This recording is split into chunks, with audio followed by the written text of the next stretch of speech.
दोस्तों, ये मेरी एक कहानी है जो मेरी जीवन में घटित हुई है। अगर आप हॉरर कहानियां देखना पसंद करते हैं तो हमारे चैनल को सब्सक्राइब कर लो।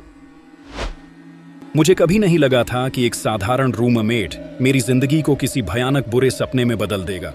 मेरे रूममेट का नाम माइकल था। सब कुछ ठीक था, लेकिन एक दिन उसके कमरे से अचानक सड़ी हुई लाश जैसी गंध आने लगी।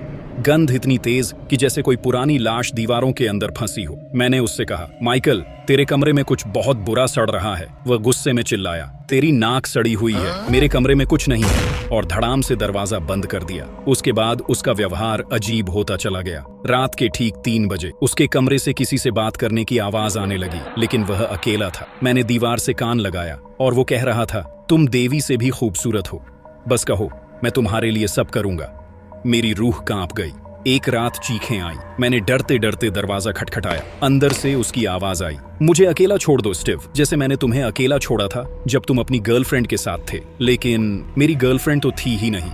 मैं अब सच जानना चाहता था। एक दिन जब वह घर पर नहीं था, मैं उसकी चाबी से कमरे में घुस गया। कमरा अजीब तरह से साफ सुथरा था, जैसे कोई उसमें रहता ही ना हो। फिर मेरी नजर दीवार पर लगे पुराने धूल भरे शीशे पर पड़ी। मैं जम गया। शीशे में मेरे पीछे एक औरत खड़ी थी। लंबे सड़े बाल, गहरी काली आंखें और चेहरा जो आधा सड़ चुका था। मैंने पलट कर देखा, पीछे कोई नहीं था। लेकिन तभी मेरे कान के ठीक पास एक ठंडी सांस आई। मेरे साथ खेलोगे? और किसी बर्फ जैसी उंगली ने मेरी गर्दन को छुआ। मैं चीखता हुआ कमरे से बाहर भागा। माइकल ने बाद में सारी सच्चाई उगली। उसने कुछ हफ्ते पहले नेक्रोमैंसी की थी और उसमें एक खूबसूरत लेकिन मृत आत्मा आ गई थी।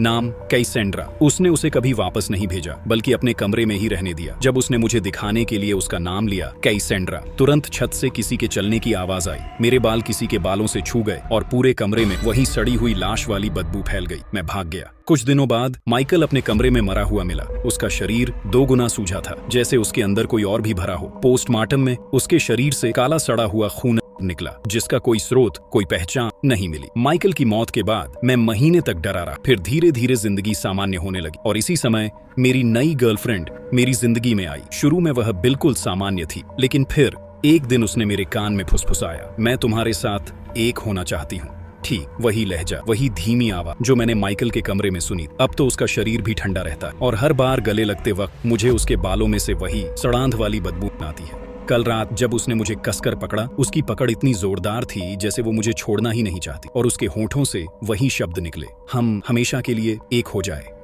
और भाई, मुझे कसम है, उसकी आंखें कैसेंड्रा जैसी लग रही थी। और आज सुबह जब मैं उठा, वो मेरे सीने पर बैठी मुस्कुरा रही थी। धीरे से बोली, अब तुम भी मेरे हो, हमेशा के लिए। फिर मैंने तांत्रिक बुलाकर उसे भगा दिया। लेकिन आज भी उस दिन के बारे में सोचते ही मेरी पूरी आत्मा कांप जाती है। अगर आपको ये कहानी पसंद आई हो तो सब्सक्राइब करें।